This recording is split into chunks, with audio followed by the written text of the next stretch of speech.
Hello दोस्तों, आज हम पढ़ने जा रहे हैं 16 पर्सनैलिटी फैक्टर के बारे में। तो हमारा जो पहला पर्सनैलिटी फैक्टर वो है वार्मथ। देन जो सेकंड टाइप है वो है रीजनिंग। थर्ड वन है emotional stability.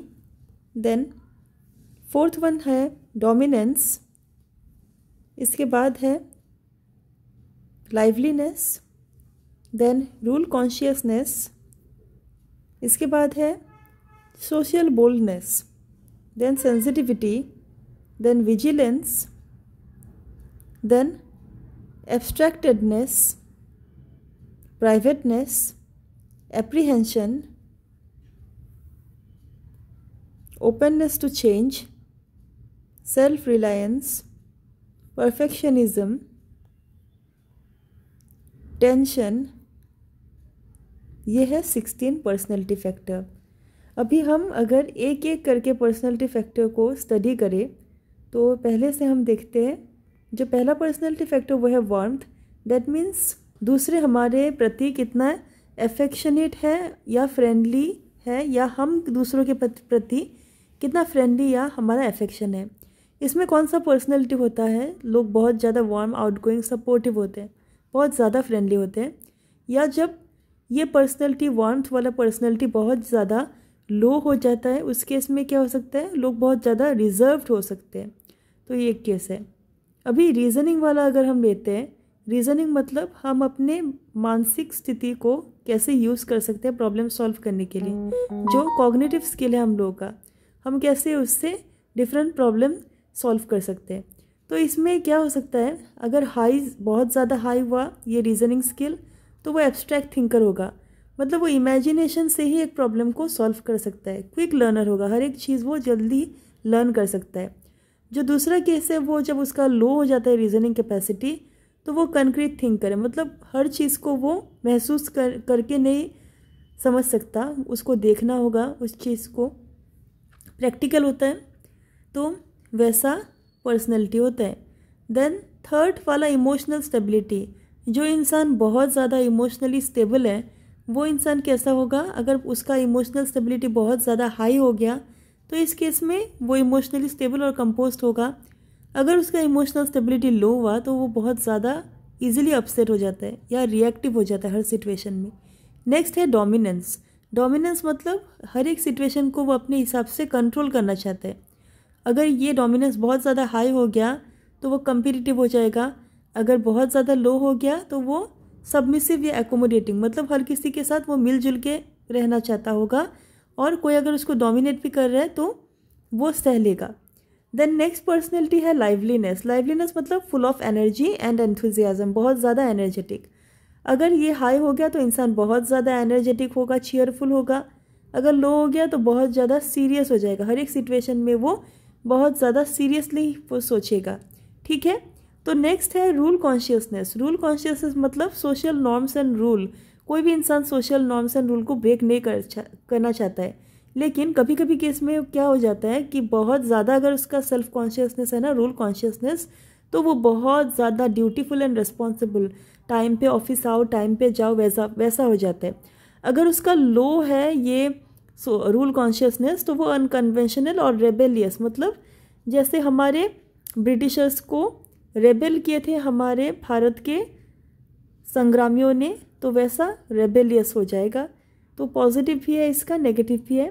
Then social boldness. Social boldness मतलब सोशल इंटरेक्शन में बहुत ज़्यादा कंफर्टेबल। अगर ये सोशल बोल्डनेस हाई हुआ तो पर्सन एक्सट्रोवर्ट होगा और कॉन्फिडेंट होगा, लो हुआ तो इंट्रोवर्ट कैरेक्टर डेवलप होगा। देन नेक्स्ट टाइप का पर्सनैलिटी है सेंसिटिविटी। मतलब बहुत ज़्यादा सेंसिटिव और एम्पैथेटिक। वो हर सिचुएशन में अगर बहुत ज़्यादा इमोशनल हो जाता है, एम्पैथेटिक एंड कंपैशनेट ये कैरेक्टर है, लेकिन हाई हुआ तो हाईली इमोशनल हो जाता है और उसका हार्ट भी सॉफ्ट हार्टेड होता है, टेंडर हार्टेड होता है। लो हुआ तो भाई प्रैक्टिकल होगा, थॉट माइंडेड होगा। Okay. Then vigilance. Vigilance that is level of scepticism and distrust. Doubtful personality होता है ऐसे विजिलेंट टाइप के। तो वर्ड विजिलेंट हम ले सकते हैं, जो पुलिस का जो नेचर होता है ना, तो वैसा नेचर एक्चुअली विजिलेंट वर्ड से कोइंसाइड करता है। Then high. हाई अगर हुआ तो highly suspicious and he will be very about every situation, हर एक सिचुएशन को डाउट करेगा। लो हुआ तो ईजिली लोगों को ट्रस्ट करेगा, एक्सेप्ट करेगा। देन नेक्स्ट है एब्स्ट्रैक्टेडनेस।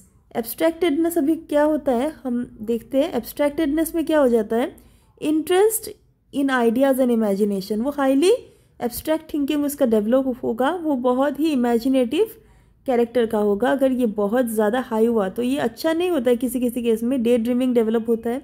लो हुआ तो ग्राउंडेड होगा एंड प्रैग्मेटिक होगा। तो ये एब्स्ट्रैक्टेडनेस लो होना चाहिए आई गेस, है कि नहीं, क्योंकि पर्सन को ग्राउंडेड रहना चाहिए और pragmatic that is realistic situation जो है उसके साथ ही उसको अपना नेचर डेवलप करना चाहिए। वो इमेजिनेटिव एंड डे ड्रीमिंग ये ज़्यादा नहीं होना चाहिए किसी को। नेक्स्ट है प्राइवेटनेस। प्राइवेटनेस मतलब बहुत ज़्यादा पर्सनल इन्फॉर्मेशन कोई लोग शेयर नहीं करना चाहते। ये हाई हुआ तो बहुत रिजर्व्ड होंगे, लो हो गया तो भाई ये ओपन होगा, स्ट्रेट फॉरवर्ड पर्सन होगा। तो दोनों केस का ही प्लस बेनिफिट्स है भाई। एप्रीहेंशन। एप्रीहेंशन मतलब tendency towards self doubt and worry. तो कोई लोग बहुत ज़्यादा एप्रीहेंडेबल होते हैं, मतलब अपने आप को ही डाउट करते हैं। तो इस सिचुएशन में अगर ये एप्रीहेंशन पर्सनैलिटी हाई हुआ तो पर्सन इनसिक्योर होगा, एंशियस होगा। लो हुआ तो बहुत सेल्फ कंट्रोल होगा, सेल्फ कॉन्फिडेंट होगा, अपने आप में ही वो भरोसा करेगा। Openness to change, adaptability and openness to new experience. कोई अगर नया सिचुएशन में गया, लोगों से मिलना, नए लोगों के साथ फ्रेंडशिप करना, तो अगर ओपननेस बहुत ज़्यादा हुआ तो he will be curious and innovative. हर एक सिचुएशन में नया सीखने का एक इच्छा या नए नए लोगों के साथ मिलने का एक प्रेरणा होना चाहिए। लो हुआ तो वो ट्रेडिशनल एंड कंजर्वेटिव, मतलब रूढ़वादी नीतियों में ही रहेगा। कोई नया चेंज हुआ तो उसको एक्सेप्ट इजीली नहीं कर पाएगा। जो अभी हो रहा है कि लोग एक्सेप्ट नहीं कर पा रहे हैं कोई नया जो, जैसे किसी को मोबाइल नहीं चलाना आता है तो वो क्या बोलेगा कि मुझे नहीं चलाना आता है क्योंकि हमारे टाइम में नहीं था। तो दूसरा पर्सन जो है वो बोलेगा कि मोबाइल नहीं चलाना आता है तो मैं सीख लूँगा। तो वो फर्स्ट पर्सन क्या होगा, ट्रेडिशनल माइंडसेट का होगा। सेकेंड वाला क्या होगा, क्यूरियस एंड इनोवेटिव होगा। Then self reliance. Self reliance मतलब preference for independence versus group activity. तो कोई अगर अकेले रहना चाहता है तो उसका सेल्फ रिलायंस बहुत ज़्यादा, सेल्फ सफिशिएंट, वो अपने आप में ही खुश है। लेकिन अगर उसका सेल्फ रिलायंस कम हो तो वो ग्रुप एक्टिविटी में रहना चाहता है।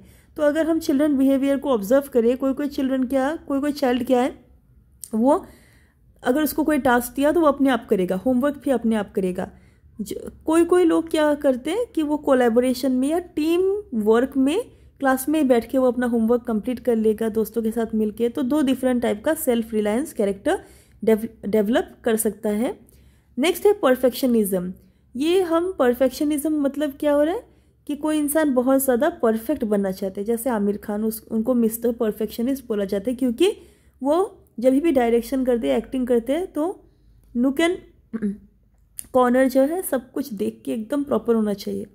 तो हाई अगर हुआ दैट मीन्स उनका ऑर्गेनाइज्ड या प्रिसाइज पर्सनैलिटी होगा। लो हुआ तो फ्लेक्सिबल, मतलब अगर ये नहीं है तो दूसरे से काम चला लेते हैं। अगर एक कैरेक्टर को ऐसा होना चाहिए कि वो कैरेक्टर एकदम जो रोल मॉडल है उस जैसा ही होना चाहिए। तो कोई केस में क्या होता है कि वैसा कैरेक्टर नहीं मिल गया तो चलिए दूसरा हम लुक अलाइक लेके आते हैं। लेकिन हाई परफेक्शनिज्म के केस में नहीं, वो इंसान अगर नहीं मिला तो दूसरा कैरेक्टर से हम रिप्लेसमेंट नहीं करेंगे। देन हो गया टेंशन। बहुत टेंशन लेते हैं लोग कभी कभी, तो ये level of stress and urgency, बहुत स्ट्रेसफुल सिचुएशन में हम कैसे बिहेव करते हैं। अगर हाई हुआ टेंशन तो रेस्टलेस बिहेवियर होगा, ड्रिवन बिहेवियर होगा। लो हुआ तो भाई रिलैक्स्ड है, हम सिचुएशन को हैंडल कर सकते हैं और बहुत ज़्यादा पेशेंट हो सकते हैं। तो ये डिफरेंट पर्सनैलिटी टाइप था based upon the 16 personality factor. Cattle ने दिया है ये थ्योरी, ये आप याद रखिए। तो अभी हम applications of the 16 personality factor के बारे में देखेंगे, कैसे हम इसको प्रैक्टिकल सिचुएशन में अप्लाई कर सकते हैं। फर्स्ट है पर्सनैलिटी असेसमेंट, मतलब clinical, educational and organisational setting में। मतलब जैसे मैंने बोला कि बच्चों को स्टडी कर सकते हैं या फिर कोई भी और इंडिविजुअल को हम स्टडी कर सकते हैं। कैरियर गाइडेंस, हम एक इंडिविजुअल का पर्सनैलिटी देख के हम बोल सकते हैं कि उसका फ्यूचर किस डायरेक्शन में उसको कैरियर लेना चाहिए। थेराप्यूटिक यूज़, अगर कोई इंसान को किसी तरीके का मेंटल इश्यू है तो हम इंसाइट दे सकते हैं साइकोलॉजिकल काउंसलिंग के लिए। अभी अगर स्ट्रेंथ देखें तो ये कॉम्प्रिहेंसिव है। कॉम्प्रिहेंसिव मतलब बहुत ज़्यादा पर्सनैलिटी उन्होंने कवर किया, टोटल 16 पर्सनैलिटी उन्होंने कवर किया, आप देख सकते हैं। नेक्स्ट है एम्पेरिकली डिराइव्ड। एम्पेरिकली डिराइव्ड मतलब ये ऐसे उन्होंने डेवलप नहीं किया कि अपने मन के हिसाब से वो पर्सनैलिटी डिज़ाइन कर ले। उन्होंने स्टैटिस्टिकल एनालिसिस किया, फैक्टर एनालिसिस किया, मतलब बहुत सारे लोगों का जो बिहेवियर है या पर्सनैलिटी है उसको स्टडी करने के बाद एक उन्होंने स्टैटिस्टिक्स डेवलप किया, एक लॉजिस्टिक डेवलप किया और इसके हिसाब से उन्होंने 16 पर्सनैलिटी फैक्टर डिज़ाइन किया। नेक्स्ट अगर हम देखें तो क्रिटिसिज्म क्या हो सकता है, कम्प्लेक्सिटी बहुत ज़्यादा डिटेल्ड है, बहुत ज़्यादा एक एक पर्सनैलिटी को उन्होंने बहुत डिटेल में दिया है, जिसके कारण जो बिग 5 है, बिग 5 मॉडल जो है ये सिंपल मॉडल हो, लोगों को अच्छे से समझ में आता है। कल्चरल बायस हो सकता है, जैसे कम इंडिविजुअल्स को या एक ही रेस के इंडिविजुअल को अगर स्टडी किया गया है तो वो दूसरे कल्चर के साथ ट्रांसलेट या दूसरे कल्चर के साथ उसका एक कॉमनलिटी नहीं रहेगा। हम जनरलाइज्ड एक व्यू दे रहे हैं किसी किसी कम्युनिटी का बिहेवियर देख के। 16 पर्सनैलिटी फैक्टर क्वेश्चनर, जो ये क्वेश्चनर है, जो ये थ्योरी है, ये पर्सनैलिटी को मेजर करने के लिए बहुत ही इम्पॉर्टेंट एक टूल है। इसीलिए ये 16 पर्सनैलिटी फैक्टर को एडॉप्टेड पर्सनैलिटी जो थ्योरी है उसमें रखा गया है। Thank you.